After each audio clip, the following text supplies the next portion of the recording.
मित्तल भवन के अंदर राधिया को यह आदेश दे दिया गया है कि रजनी आंटी के कमरे में तुम्हें नहीं जाना है।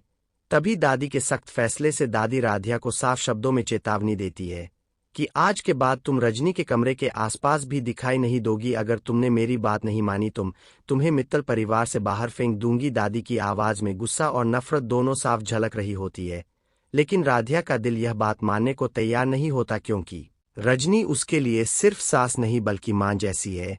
इसलिए राधिया अपने मन में ठान लेती है कि चाहे कुछ भी हो जाए वह रजनी को देखने जरूर जाएगी। राधिया नर्स का कपड़ा पहनकर चुपचाप रजनी के कमरे में जाती है। उसका दिल बहुत तेज धड़क रहा होता है, उसे डर भी लग रहा होता है, लेकिन मां से मिलने की चाह उससे ज्यादा मजबूत होती है। जैसे ही वह कमरे में प्रवेश करती है, तभी अचानक प्रथम वहां आ जाता है और उसे देखकर चौंक जाता है। वह पूछता है, तुम यहाँ क्या कर रही हो? नर्स का भेष क्यों बना रखा है? राधिया घबरा जाती है और कुछ देर तक कुछ बोल नहीं पाती, फिर हिम्मत करके कहती है, प्रथम जी, मैं मां को देखने आई हूं। दादी ने मना किया था, इसलिए नर्स बनकर आई हूं ताकि कोई पहचान सके। प्रथम गुस्से में कहता है, अभी इसी वक्त इस कमरे से चली जाओ, अगर दादी ने देख लिया तो बहुत बड़ी समस्या हो जाएगी। राधिया कहती है, नहीं प्रथम जी, मैं भोलेनाथ का भस्म लेकर आई हूं, मां के सिर पर लगाकर ही जाऊंगी, तभी यहां से निकलूंगी। प्रथम उसे समझाने की कोशिश करता है कि तुम नहीं समझ रही हो, तुम्हें इस घर से निकाल दिया जाएगा, लेकिन राधिया का दिल मजबूत होता है। वह कहती है, अगर मैं आज भी चुप रही तो कल सब मुझे ही दोषी ठहराएंगे, जबकि गलती मेरी नहीं है, गलती निहारिका की है। राधिया अपने मन में सोचती है कि दादी शुरू से ही मुझे पसंद नहीं करती है, वह हमेशा निहारिका को ही सही मानती है और उसे ही इस घर की बहू बनाना चाहती है, लेकिन मैं ऐसा होने नहीं दूंगी। मैंने निहारिका की सच्चाई देख ली है और मैं सबको सच दिखाकर रहूंगी, चाहे इसके लिए मुझे कितना भी सहना पड़े। जैसे जैसे दादी राधिया को दूर करने की कोशिश कर रही है, वैसे वैसे राधिया और प्रथम एक दूसरे के और करीब आ रहे हैं, और यही बात निहारिका को अंदर ही अंदर जला रही है। निहारिका दादी के कान भरती रहती है और कहती है, राधिया जानबूझकर बार बार रजनी आंटी के पास जा रही है ताकि उन्हें नुकसान पहुंचा सके, लेकिन असलियत यह होती है कि राधिया मां से बहुत प्यार करती है और उनके लिए रोज कुछ न कुछ अच्छा लेकर आती है। दादी को यह समझ नहीं आता कि यह सब निहारिका की चाल है। निहारिका की चाल इतनी खतरनाक होती है कि वह रजनी को दोबारा कोमा में पहुंचाने की साजिश रच रही होती है। निहारिका एक नकली नर्स के जरिए प्रथम को राधिया के खिलाफ भड़काती है और धीरे धीरे प्रथम के मन में भी राधिया के लिए गलतफहमी पैदा हो जाती है। दादी तो पहले से ही चाहती है कि राधिया इस घर से चली जाए और निहारिका ही इस घर की बहू बने, लेकिन राधिया हार मानने वालों में से नहीं है। वह रजनी को बचाने और पूरे परिवार को सच्चाई दिखाने की पूरी कोशिश करती है, लेकिन परिवार की आंखों पर जैसे पट्टी बंधी होती है, कोई उसकी बात नहीं समझता। इधर दादी और निहारिका एक कमरे में बैठकर नई साजिश रचती है और उधर राधिया अकेले रोती रहती है। रजनी की हालत देखकर उसका दिल टूट जाता है और ऊपर से प्रथम भी उस पर गुस्सा निकालने लगता है। वह कहता है, आज के बाद मां के कमरे के आसपास भी मत आना, अगर तुम आई खुद तुम्हें इस घर से निकाल दूंगा। यह सुनकर राधिया का दिल पूरी तरह टूट जाता है और वह सोचती है, यह सब निहारिका की चाल है, जिसने मेरे खिलाफ सभी को भड़का दिया है। लेकिन कहानी यही नहीं रुकती। निहारिका अब और बड़ी साजिश रचती है। पहले वह एक चोर को बुलाकर रजनी को मारने की कोशिश करती है, लेकिन राधिया और प्रथम मिलकर रजनी को बचा लेते हैं। इसके बाद निहारिका नया प्लान बनाती है। अब वह राधिया को ही किडनैप करवाना चाहती है और इस प्लान में दादी भी उसका साथ देती है। दादी कहती है, राधिया को हमेशा के लिए इस घर से दूर कर दो। लेकिन क्या प्रथम राधिया के बिना रह पाएगा? नहीं, क्योंकि वह भले ही गुस्सा करता है, लेकिन दिल से राधिया से बहुत प्यार करता है। और रजनी भी अपनी बहू राधिया को ही अपनी सच्ची बेटी मानती है। निहारिका चाहती है कि राधिया गायब हो जाए ताकि कोई उसकी साजिश न पकड़ सके। दादी इस बात से खुश होती है, लेकिन उन्हें नहीं पता कि उनकी बहू की हालत के पीछे निहारिका ही है।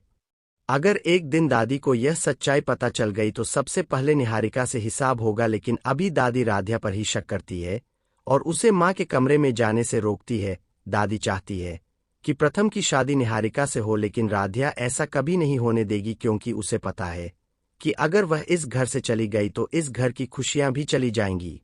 राधिया भोलेनाथ पर पूरा भरोसा रखती है और मानती है कि उसकी सच्चाई एक दिन सबके सामने आएगी और निहारिका की हर साजिश नाकाम होगी। तो दोस्तों, कहानी आगे बढ़ती है। निहारिका और दादी की खतरनाक साजिश से दोनों एक कमरे में बैठकर राधिया को घर से निकालने का पूरा प्लान बनाती है। दादी कहती है कि अगर राधिया इस घर से चली गई तो सारी परेशानियां खत्म हो जाएंगी, और निहारिका कहती है कि अब समय आ गया है कि राधिया को हमेशा के लिए रास्ते से हटा दिया जाए। निहारिका दादी को समझाती है कि राधिया की वजह से ही प्रथम उनसे दूर होता जा रहा है, और रजनी जी भी राधिया को ही अपनी बहू मानती है, इसलिए अगर राधिया को हटा दिया गया तो पूरा परिवार हमारे कंट्रोल में आ जाएगा। दादी इस बात से खुश हो जाती है और कहती है कि जो भी करना है जल्दी करो, क्योंकि अब मैं राधिया को एक पल भी इस घर में नहीं देखना चाहती। इधर राधिया अपने कमरे में बैठकर रो रही होती है। उसका दिल बहुत भारी होता है। वह सोचती है कि मैंने माँ के लिए इतना कुछ किया, फिर भी सब लोग मुझे ही गलत समझ रहे हैं। लेकिन फिर वह खुद को संभालती है और कहती है कि मैं हार नहीं मानूंगी, मैं माँ को ठीक करके ही रहूंगी और निहारिका की सच्चाई सबके सामने लाकर रहूंगी। राधिया मंदिर जाती है और भोलेनाथ के सामने हाथ जोड़कर प्रार्थना करती है कि हे भोलेनाथ, मुझे इतनी ताकत देना कि अपनी माँ को बचा सकूं और इस घर की सच्चाई सबको दिखा सकूं। वह आंसुओं के साथ पूजा करती है और मन में विश्वास रखती है कि सच की हमेशा जीत होती है।